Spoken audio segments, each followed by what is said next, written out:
So we're here in our third week. Classes are going well for everybody. Everyone's participating well in their discussions. Everyone's doing their homework. And if you're not, well, you better catch up because homework can be turned in late. I give 8 out of 10 credit if you're behind. But so at any point, if you're behind and you need to turn in an old assignment, well, that's on you. I can give you 8 out of 10. But the best thing you can do is keep up with it. Keep up with your readings, keep up with your homework. Otherwise, you will fall behind. And this is pretty easy stuff, or at least it's not too much homework. And I know you got other classes to do, but keep up with homeworks and assignments, because really, if you don't keep up with homework and assignments, the tests become even harder. So we're here. We've talked about development of chants. We've talked about notation. We've talked about musical elements. And now we're going to be talking about the 13th century, polyphony. We're going to be talking about French and Italian music of the 14th century. And remember, all at this time, even though we're strictly talking about vocal music, we're also having instruments being developed. They're just not being used the same way we're used to, right? The rise of instrumental music is coming, but that's closer to the end of the Renaissance. So here we go. Let's look into 13th century and Notre Dame.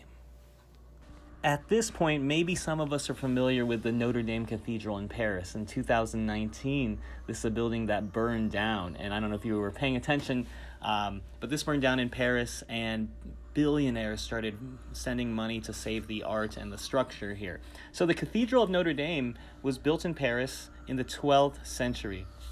And the Notre Dame Cathedral in Paris, it's not only a beautiful building and for its Gothic architecture very important, but musicians are connected to the Notre Dame Cathedral because they created a new type of polyphony that was first to be composed and read from notation rather than improvised.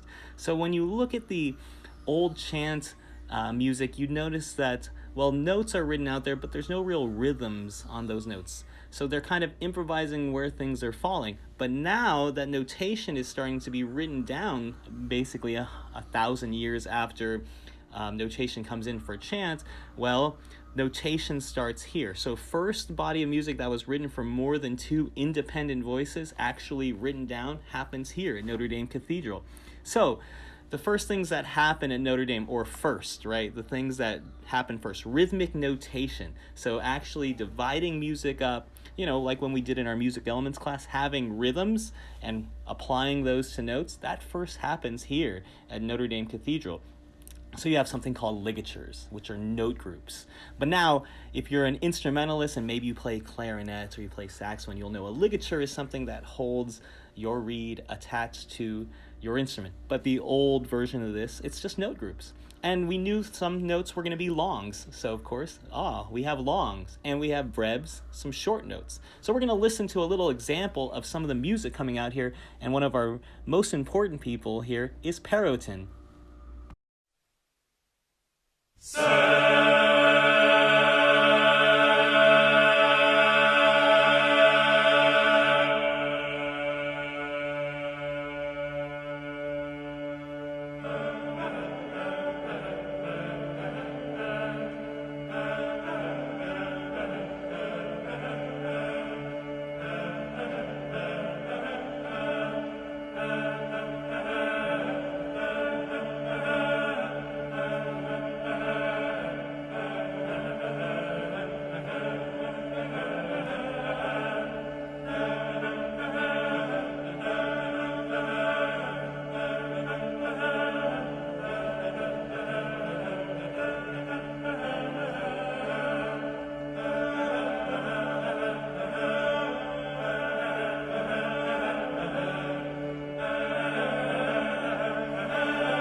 So what did you notice when you listened to that music, right?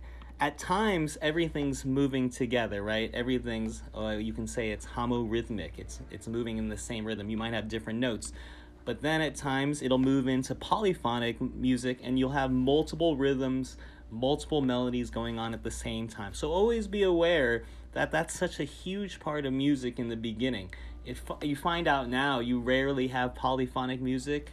But now, because I think, well, I'm getting ahead of myself, but some of this has to do with understanding words. Now, if the goal of the church, in this early church where they were writing all this music to God, well, it turns out when you put all these melodies, even though it sounds beautiful by itself, it's hard to understand the words.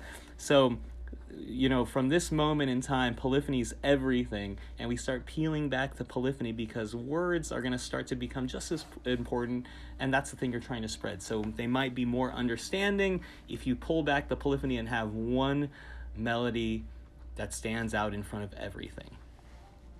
So music's getting developed, correct? Well, the rest of Europe's also developing at an astonishing rate right here at the late Middle Ages. We're going into this Renaissance. Europe's starting to go through this large economic growth, and the church, of course, is always going to prosper because people are donating their income to their church. Donors are funding hundreds of new monasteries and convents filled by men, women, and children seeking religious life. Large churches, they're getting built, as you can see the beautiful Duomo in Milan. You'll see that the Gothic architecture emphasizes height and spaciousness with soaring vaults, pointed arches, slender columns, large stained glass windows, and intricate tracery. So it almost reflects this music, right? Polyphony has this really beautiful, long-sounding, highly decorated music, and you can find that same type of sound, or actually the sound is mimicking this architecture that's going on at the same time. So let's look at some new terms. Polyphony. It's been mentioned before. Remember, we had monophonic, single tone or single sound, versus poly. So we have multiple sounds at one time. So polyphony, it's music in which voices sing together independent parts. So at first, polyphony was a performance style, a way to accompany chant with one or more added voices. So you find out in the beginning, you take this long chant line and then you decorate it with other melodies on top. Seems so simple, right? But this is groundbreaking stuff at the time. It seems like sometimes in history we live with something for so long and we never move on from it. But, there's a slow development at times, right? So those who sang and performed polyphony valued it as decoration similar to the art. Keep on bringing that up, right? The tie between what's happening in life and art at the same time. Polyphony starts to heighten the grandeur of chant and thus the liturgy itself. Remember, this music is supposed to inspire the faithful and maybe get new members of the church. And due to advances in music theory, in notation, in these 3 centuries, 11th through 13th century, it allows musicians to write down polyphony and develop progressively more elaborate varieties. So we start off where we just have this blanket term, and then we get to these 3 terms. Well, you're going to hear about organum, conductus, and motets. So the types of polyphony coming start with organum. So if you look at organum, a chant melody with the same melody transposed up a 4th or 5th. Really, that's just going to sound like 2 different voices singing in harmony. You're used to hearing that. So that's the original organum. Pretty simple. The next type of harmony or polyphony is conductus, where you have sacred but non-liturgical vocal composition for 1 or more voices. So this is sacred music, but it's not coming directly, or it's not part of the Mass. So if it was liturgical music, it'd be probably the Kyrie, the Agnus Dei. But in this case, it's just sacred music, maybe some praise song about Mary or Jesus, but nothing that's, part of the Mass ordinary. Now, motets. In the Renaissance, the motet is going to be the most important genre of music. It's a highly varied choral composition, and it's non-liturgical, but there's way more to come on this in the future. But for now, let's look at the originators, the originals, Léonin and Periton, the Notre Dame duo. In the early days of the medieval church, music was regulated to have just one singing part.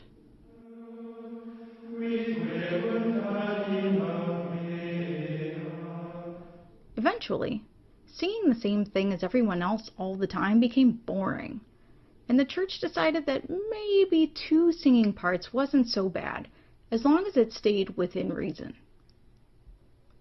So, around the middle of the 12th century, polyphony was allowed. Polyphony is heard when two or more independent melodies are sung or played simultaneously.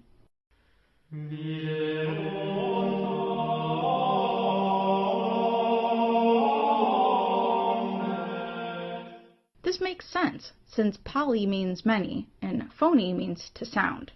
In polyphony, the pitches and rhythms of each musical part are different from one another, yet they are sung or played at the same time. Think of a round, like row, row, row your boat. If you and your friend are singing the song as a round, you are singing two different parts at the same time. There is no specific date or documentation that shows exactly when polyphony started being used in the church, but two French composers, Léonin and his student Perrotin of the Notre Dame Cathedral in Paris, are generally credited with composing the first significant polyphonic church music. Léonin, sometimes referred to as Léoninos, is thought to have lived from 1150 to 1201. He is known for being the first composer of polyphonic music that we can identify by name. Léonin's music was generally in two vocal parts. Perrotin, sometimes referred to as Perrotinus, was Léonin's student. He is thought to have lived from 1170 to 1236, and he extended Léonin's efforts by composing music with 3 or 4 vocal parts. This new polyphony was extraordinary because it hadn't been done in church music before, and in medieval thought, anything new had to be founded on something old. This meant that any new compositions had to be based on a pre-existing composition, such as church chants. This school of thought is known as Ars Antiqua. Léonin and Perrotin are often seen as representatives of this old school mentality. Their work is seen as a bridge to the Ars Nova, or New School art, which would emerge late in the medieval period and lay the foundation for the musical transition to the Renaissance period. In order to achieve new music while adhering to the church's strict music rules, both composers added additional vocal parts to what was previously a single line of church chant.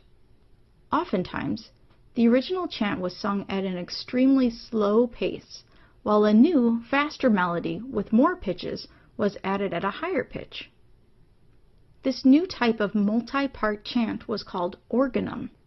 So we just saw a quick little video about the Notre Dame duo, Léonin and Perrotin. So if I was going to ask you the two people that were most associated with Notre Dame Cathedral, you're going to say Léonin and Perrotin, right? Not much known about these guys, you know, things just don't survive. We do know Léonin, Master of Arts from University of Paris, and we know he worked at the cathedral in Paris and had many jobs and later becomes a priest. Perrotin, less known, but he also gains a master's from the university and must have had an important position in Notre Dame just because of the work he was doing. Information was learned from the writing of this person named Anonymous IV, who collected and also was a composer, maybe a student of theirs, just trying to maintain documents about Léonin and Perrotin, original composers of polyphony, or at least writing it down in Paris. So when we think of conductus, the other type of polyphony, right, in this case, it's a little bit different from the Notre Dame Cathedral guys. Léonin and Perrotin were doing a little bit different stuff. So if it's conductus, it's 2 to 4 voices, right? So the text, newly composed, it's not from an old Kyrie, Agnus Dei, chant melody. This is newly composed. This is some crazy stuff, you know. People are saying, you know what, I don't need those old words. I can make them up myself. I can take my own melodies and write my own stuff. So in this type, when we listen to this Ave Virgo Virgatum, from Anonymous 4, you're going to hear this music. In some cases, the voices are going to start to sing together, essentially the same rhythm. They might be in different pitches, and the words are set to move together for the most part. So even though we've been talking about polyphony, as we advance forward, you want things to move together so everyone can hear each word.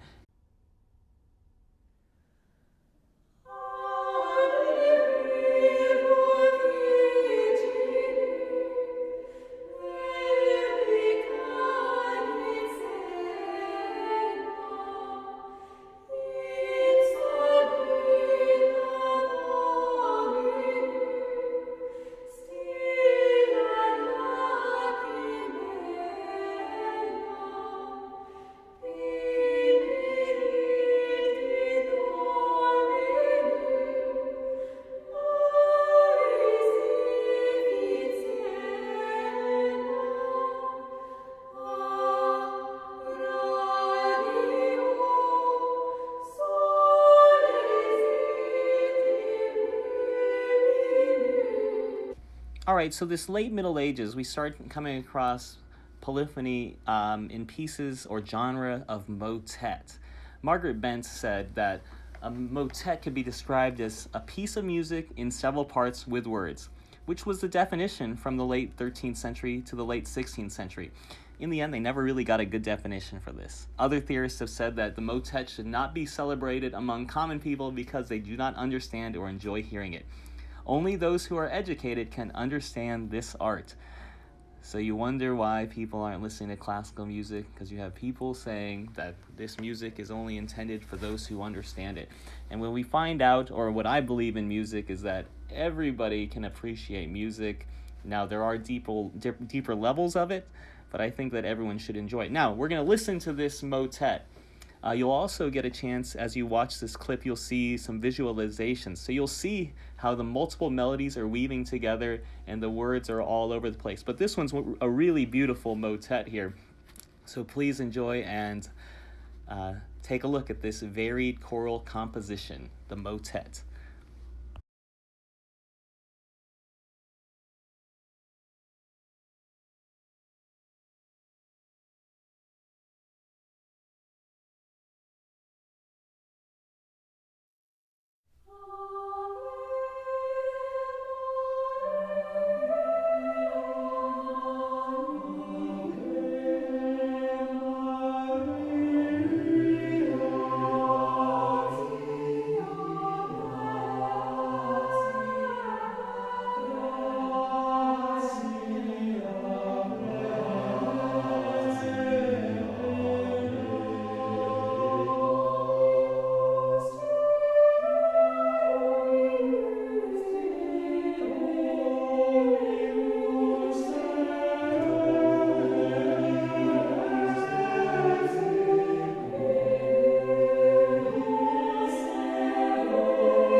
So beautiful piece of music, right? And so you heard all those interweaving lines, right? And it's beautiful. It's almost calming to listen to. Now, at the same time, there's always multiple people doing, sort of in the same genre, doing different things, right?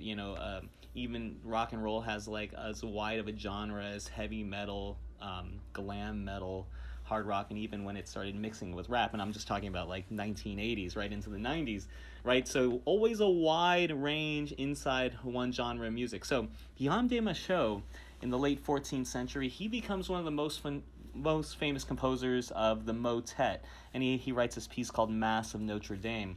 When you listen to these examples, well, I'll give you one example where we can hear some of his rhythmic uses, and you'll notice that he's going to be on the more avant-garde side, meaning his music's going to be a lot different and on the cutting edge. So when we listen to it, you're going to hear some quicker rhythms coming along and a lot of polyphony. So we'll listen to a few examples from Machaut.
And so if you're hearing a lot of this rhythmic technique in those Michaud examples, it's something called isorhythm. So if you hear about isorhythm, not that I'm going to ask you this later because it's kind of a complex thing to say, isorhythm is a compositional technique developed in the 13th century and used up to the 15th century. It involves repetitive use of rhythmic patterns. So you might repeat rhythms a lot and change notes in there. It was common for a composer to use an existing melody and use it to build on an original music work. So if you take an old chant line melody and then you mix over some repeating patterns over the top, it's going to give you a nice effect. And I think you notice that when you're listening to those last pieces from Michaud. Bring you up to speed that in Italy, they're also composing music at this time. They're writing vocal and polyphonic music, but it's just a little bit different. The madrigals were in vernacular language. So if you're singing a madrigal and you live in Italy, well, you're singing in Italian. If you're in Spain singing madrigals, you're singing in Spanish. In France, you would sing these in French. So whatever the language of where you're living is, that's where this music would be written for, instead of being written only in Latin from that old chant, from the church. So like the motet, this music could be homophonic, meaning all the rhythms move together and notes blending together, or it could be polyphonic, multiple melodies at the same time, or it could be imitated, like the round that we saw in an example, row, row, row your boat, row, row, row your boat, and they would weave together, so they could imitate each other. The motets, most of the time they have sacred topics in Latin and were smooth and predictable, but if you're singing a madrigal, this could have social themes and stories. It would be in your language, and it might contain dissonance, meaning it might not sound pretty all the time. It might be suddenly moving, and it might have word paintings for emphasis. So if I talk about word paintings, that'd be like having song have a descending melody when I'm singing about a dark subject. Like I'd be singing going down, down, down as I die in the ground, right? So it's a terrible example. But that's what you would use. You would make the melodies match your written word, right? So that's what's happening in Italy. So let's hear a little example of a trecento or a madrigal from Italy.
So before this late Middle Ages, all of these compositions were single melody lines. So everything was monophonic. It didn't mean people weren't improvising over the top of melodies, but it wasn't written down that way.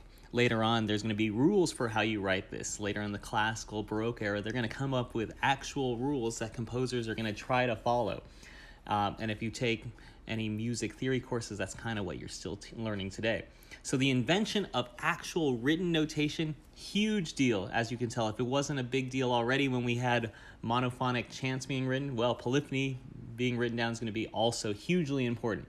And the music made in the late Middle Ages rarely was heard a generation or two past the composer's life because new forms of polyphony were being invented and replacing the old style. So you always wonder, what's going to survive the era we're in now? What survived to the past? Well, there's always Beethoven, there's always Mozart, there's Wagner, there's all these big composers we still talk about. But what are we going to talk about 800 years from now? What are they going to be asking about? Are people going to be talking about 2 Chainz, or maybe Guillaume de Machaut, or maybe Pope Gregory and chants? Who knows? It's up to you. So here in the 13th and 14th century, we're seeing huge advancements musically, not only in technology, buildings are going up, beautiful structures are being built along with beautiful music being made. So by the time we jump into the Renaissance, huge things are going to happen in the world. And we're going to be talking not only about the development of music theory, music physics, instrument tuning, so much to come as we dive into the Renaissance, the rebirth, and go into the rise of instrumental music coming really close. So I'm very excited to talk more about music in the Middle Ages. And this stuff, it advances pretty fast. We might think, oh my gosh, we're still stuck on vocal music, but you got to lay this foundation for everything that comes after it. So get excited and get on with your work, everybody.